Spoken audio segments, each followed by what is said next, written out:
Hello everyone, welcome back. Network theorem की इस lecture series में आज हम एक नई थ्योरम देखेंगे और उस थ्योरम का नाम है Norton's theorem. Last video lecture में हम लोगों ने थेवेनिन्स थ्योरम देखा था, उससे रिलेटेड क्वेश्चन देखे थे। उसी से ये बहुत ही मिलती जुलती ये जो थ्योरम है जिसका नाम है Norton's theorem.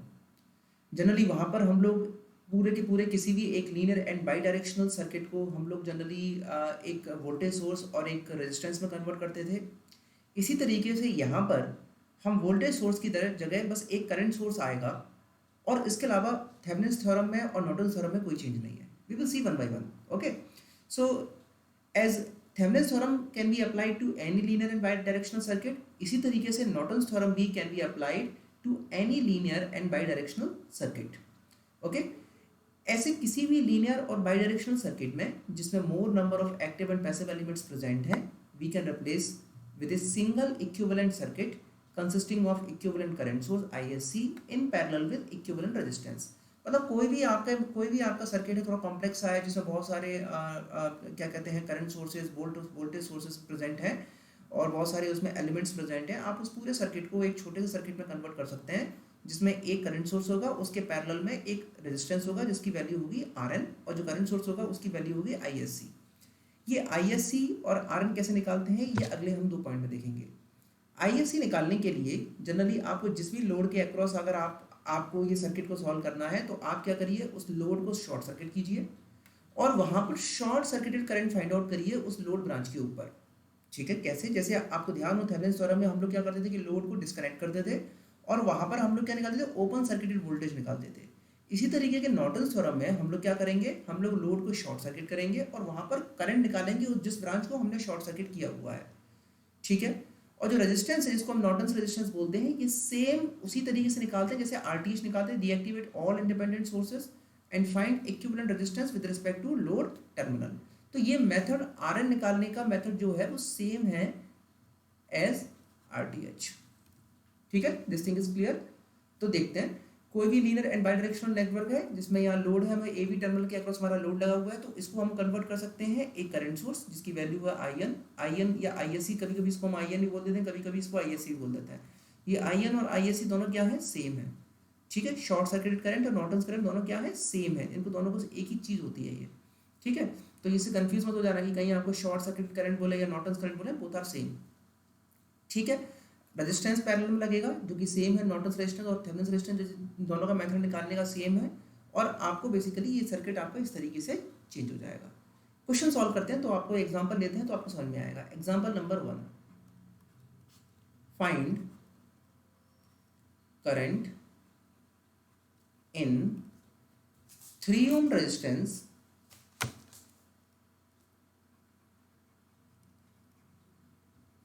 using Norton's equivalent circuit. ठीक है, सर्किट कुछ आपको इस तरीके से दिया हुआ है।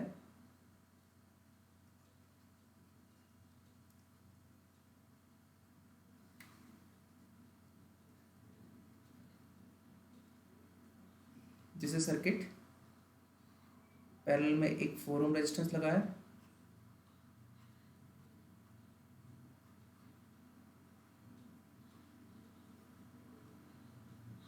ohm and this is your 3 ohm resistance.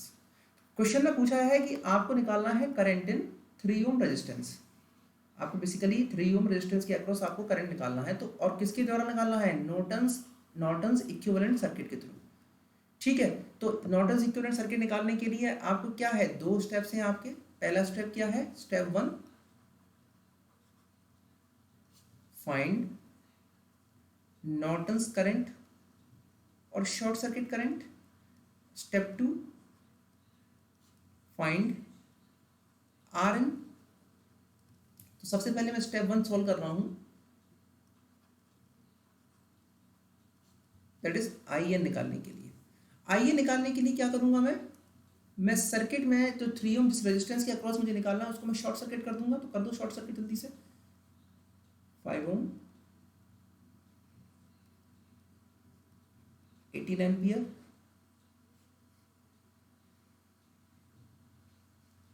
4 ओम, 2 ओम, 6 ओम, और मुझे इस ब्रांच के क्रॉस निकालना। इस ब्रांच का मैंने क्या किया, मैंने लोड को डिस्कनेक्ट किया और उसको शॉर्ट सर्किट कर दिया।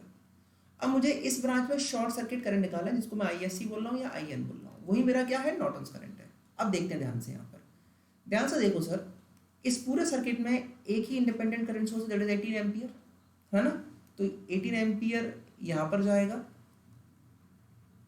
और एक ब्रांच ये एक 18 एम्प और मतलब 18 एम्पियर यहाँ जाएगा, तो एक करंट तो यहाँ जाएगा, एक करंट यहाँ जाएगा। अब 6 ओम और शॉर्ट सर्किट 0 ओम का रेजिस्टेंस के 0 ओम का एक शॉर्ट सर्किट एक नॉर्मल वायर बीच में लगा हुआ है, तो क्या 6 ओम के अक्रॉस कोई करंट जाएगा? नो। तो यहाँ पर करंट की वैल्यू क्या है, 0 एम्पियर। तो ये सर्किट इक्विवेलेंट किस तरीके से बन जाएगा, ये सर्किट कुछ इस तरीके से बन जाएगा। देखिए सभी लोग ध्यान से, 5 ओम, 18 एम्पियर,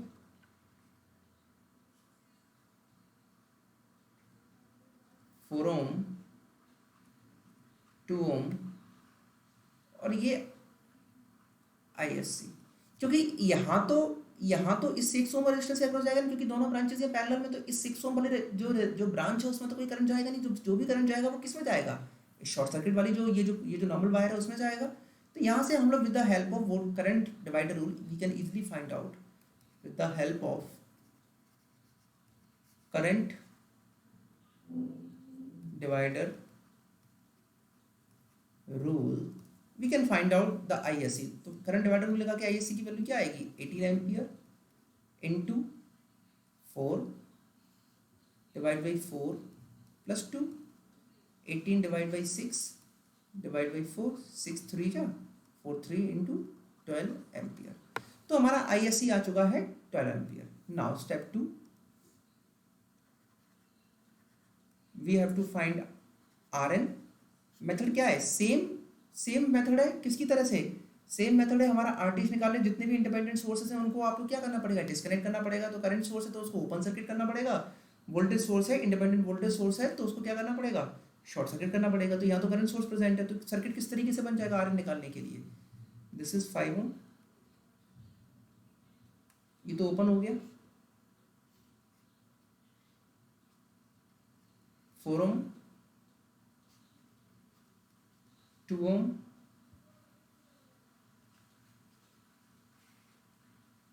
6 ओम, और यहाँ पर आपको क्या निकालना है, RN निकालना है। तो यहाँ तो कोई ये ओपन हो गया, तो यहाँ तो कोई करंट इक्विवेलेंट होगा नहीं, तो ये दोनों क्या है, सीरीज में। तो किस तरीके से बन जाएगा, ये इस तरीके से बन जाएगा, 6 ओम पैरेलल 6 ओम,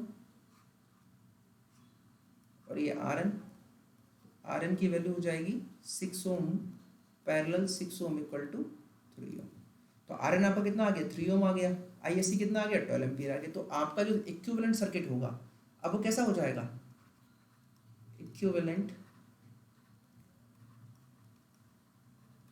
जो सर्किट है वो जिस तरीके का बन जाएगा, एक तो आपका ISC बनेगा कितना है, 12 एम्पियर, पैरेलल में RN इज 3 ओम, और आपको जो टर्मिनल है, ये मेरा टर्मिनल, ये मेरा लोड टर्मिनल आपको कितना था, 3 ओम। ये आपको I की वैल्यू निकालनी है क्वेश्चन। तो what is the value of I, current divider rule लगाइए, 12 into 3 plus 3 plus 3, this is 6 divide by 2, मतलब 6 एम्पियर। वैसे भी समझ में आ रहा है सर कि दोनों बराबर रेजिस्टेंस है, तो बराबर सर दोनों ब्रांचेस में करंट जाएगा। तो माय आंसर इज 6 एम्पियर। तो सेम थेवेनिन सर्किट थ्योरम की तरह ही इस क्वेश्चन होता है, ज़्यादा कुछ इसमें नहीं होता है। आपको बेसिकली थेवेनिन वहाँ पर हम वोल्टेज निकालते थे, ओपन सर्किटेड वोल्टेज निकालते थे, यहाँ पर हम लोग शॉर्ट सर्किट करंट निकालते हैं। बस लोड टर्मिनल को वहाँ पर ओपन करते थे थेवेनिन थ्योरम में, यहाँ पर हम शॉर्ट कर देते हैं और शॉर्ट करके हम अपना आंसर निकाल लेते हैं। I hope this is clear. एक क्वेश्चन और सॉल्व करते हैं नॉर्टन थ्योरम का। फाइंड शॉर्ट सर्किटेड current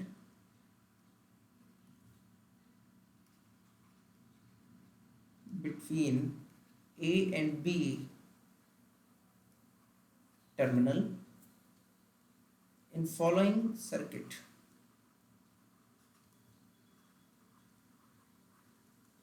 ठीक है, सर्किट कुछ इस तरीके से दिया हुआ है, 5 ओम,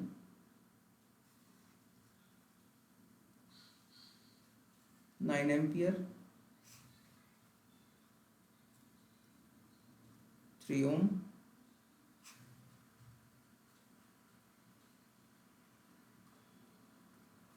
3i, 6 ओम,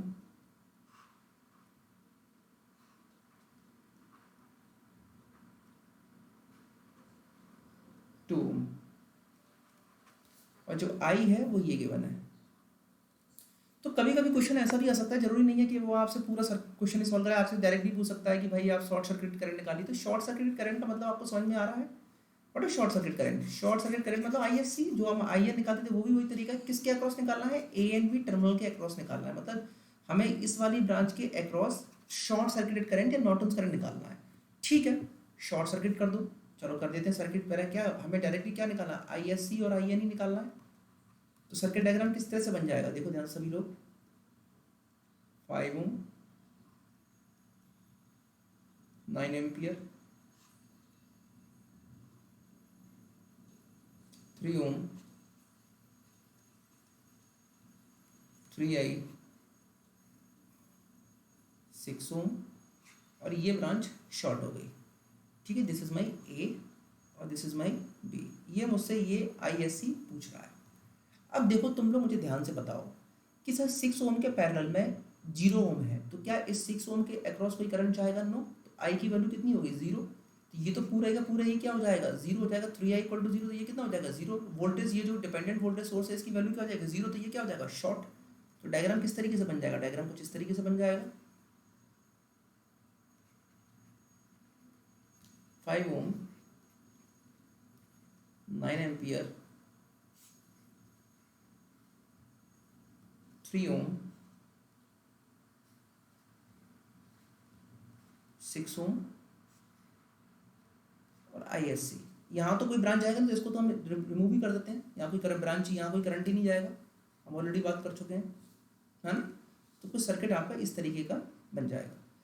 अब देखो सभी लोग ध्यान से यहाँ पर कि सर यहाँ पर दो ब्रांचेज हैं, एक 3 ओम वाली ब्रांच है और एक शॉर्ट सर्किट वाली ब्रांच है, और करंट सोर्स कितना है? 9 एम्पियर। तो आप मुझे बताओ कि क्या इस 3 ओम वाली ब्रांच में, 3 ओम वाली ब्रांच में कोई करंट जाएगा अगर पैरेलल में एक शॉर्ट सर्किट करंट है? नो सर, कुछ भी नहीं जाएगा यहाँ पर। क्यों नहीं जाएगा सर? क्योंकि अगर दो ब्रांचेस प्रेजेंट हैं और एक ब्रांच है जहाँ पर जीरो ओम रेजिस्टेंस प्रेजेंट है, तो सर पूरा का पूरा करंट किस में जाएगा? क्योंकि करंट हमेशा लो रेजिस्टेंस पाथ को फॉलो करता है।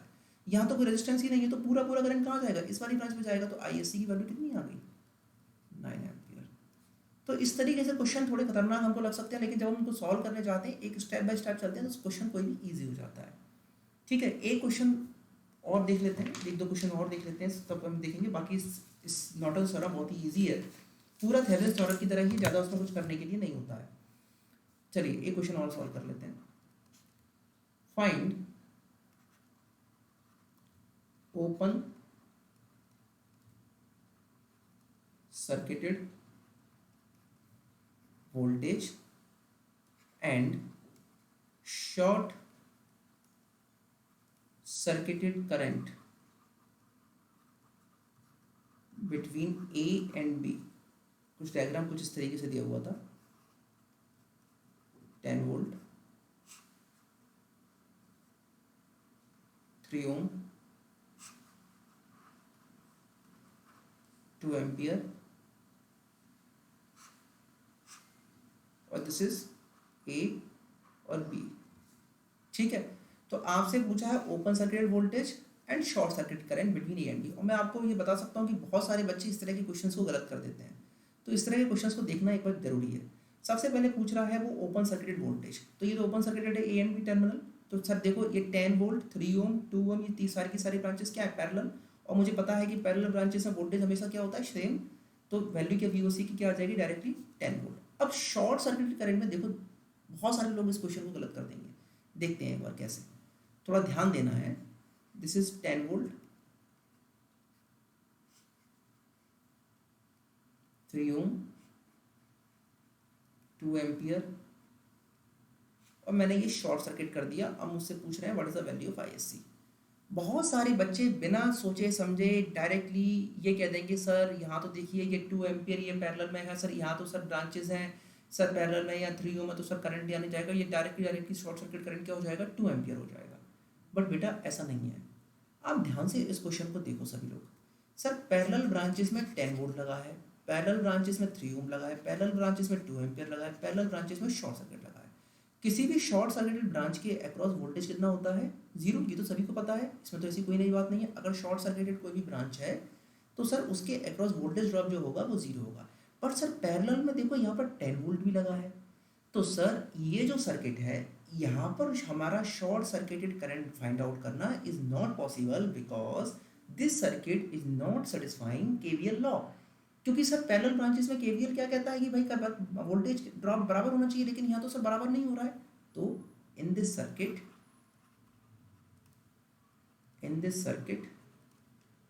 it is not possible to find ISC as it is not satisfying KVL law. ठीक है, चलो एक लास्ट क्वेश्चन देखते हैं। Find short circuited current between A and B। को सर्किट कुछ इस तरीके से है, this is 1 plus J, AC source present है 10√2 90 डिग्री,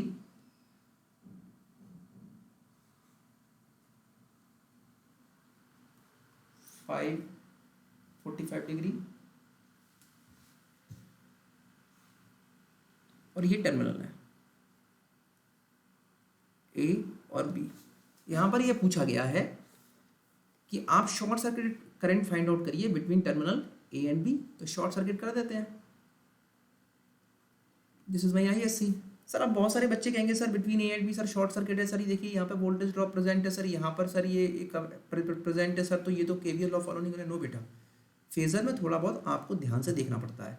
इस तरीके से डायरेक्टली हम नहीं कह सकते कि सर डायरेक्टली सर क्या कहते हैं कि यहाँ पर शॉर्ट सर्किट तो ये केवीएल लॉ फॉलो नहीं करेगा, ऐसा नहीं है। इसके आगे इसके सीरीज में एक इम्पिडेंस भी लगा हुआ है, तो हो सकता है अगर आप शॉर्ट सर्किट कर रहे हैं तो ये जो इम्पिडेंस है यही पूरा का पूरा वोल्टेज ड्रॉप कर ले और net voltage drop in this branch will become 0, है ना। तो इस तरीके से देखते हैं। तो सबसे पहले अपन करंट देखते हैं। सर मैं मान लेता हूँ कि सर इस ब्रांच यहाँ से जो करंट जा रहा है दैट करंट इज I, है ना। ये करंट 545 दिया है, तो ISC की वैल्यू यहाँ से क्या आ जाएगी, what is the value of ISC? ISC आ जाएगा 545 डिग्री फेज प्लस I, मैंने इसको कैपिटल I मान लिया, तो ये मेरा इक्वेशन हो जाएगी। तो यहाँ से I की वैल्यू क्या आ जाएगी, I equal to ISC minus 5 phase 45 degree. चलो एक तो ये आ गया, वैल्यू आ गई। अब मैं क्या करता हूँ कि इस बड़े वाले लूप में केवीएल लगा देता हूँ, तो मुझे वहाँ से क्या होगा, मैं वहाँ से ISC की वैल्यू निकालने की कोशिश करूँगा। तो कैसे केवीएल लगाएंगे, सर लगाओ 10 अप्लाइंग KVL इन बिगर लूप,